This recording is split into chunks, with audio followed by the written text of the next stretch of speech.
So this is, really inspiring to us. And I want to ask you if there were any major challenges or difficulties that you went through in bringing this story to the public and bringing your grandmother and grandfather's story.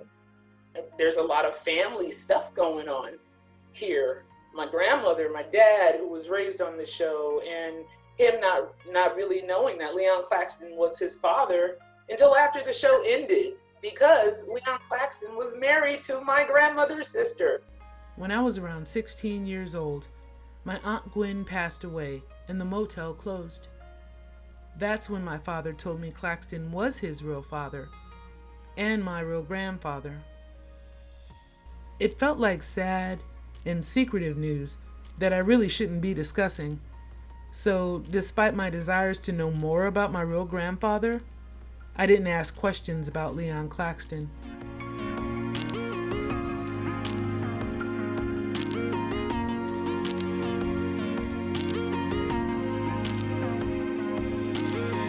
I was sitting down reading it, and I read it through once, and then I had to go back and read it again, especially the last line when she starts telling me about Leon.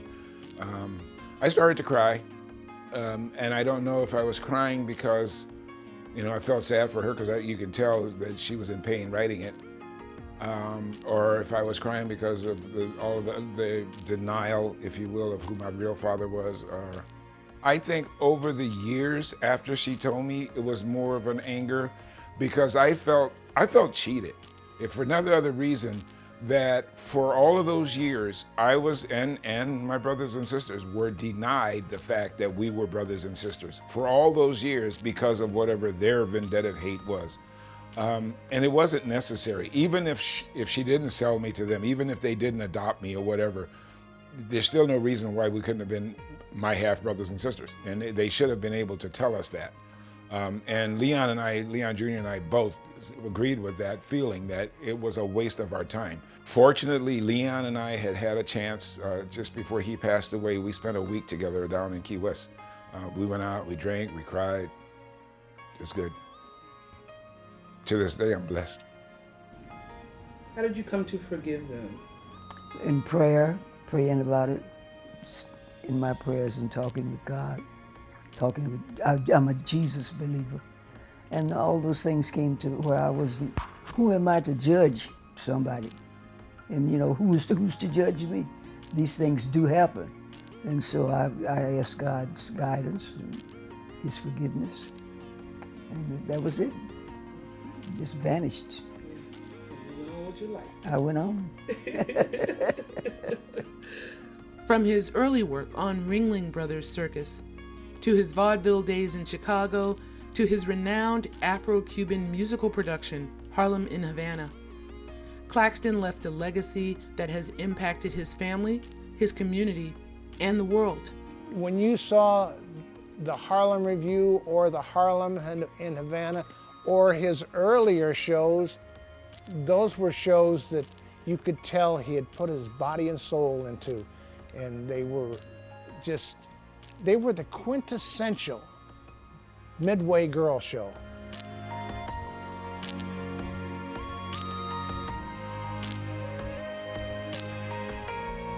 It was about having a business, being creative, and I'm sure that there was an element of freedom there, where people could do what they wanted to do. So I think that in a lot of ways, that show did shatter certain stereotypes about what we could be and what we could do. And then being a part of a larger, being a part of the traveling show industry, where there were not that many Black show owners, if you will, that was pretty bold. So I think that in a lot of ways that shattered the stereotypes of Blacks as people who cleaned up after the show.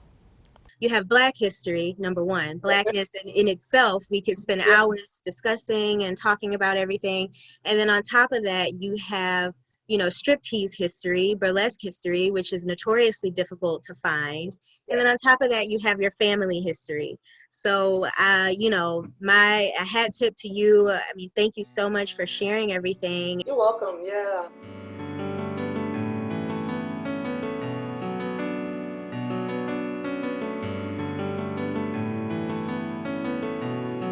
was a time when we not as one. We were free, but with so much left undone. And we would all sing together to pass the time away at night, looking through the window under a Memphis sky.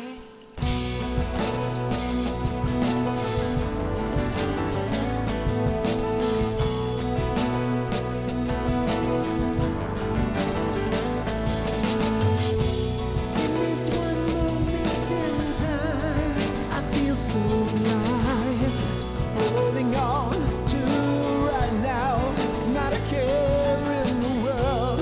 We only had each other, the sons, wives, and mothers. Come and sing with me, here we go, roll now.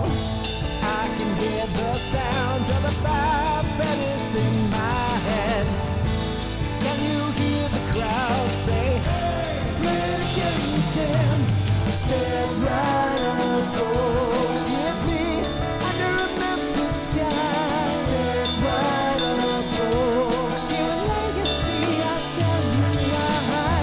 Did Mr. Claxton know what he would need to show in another place in time? With me, keeping the dream alive.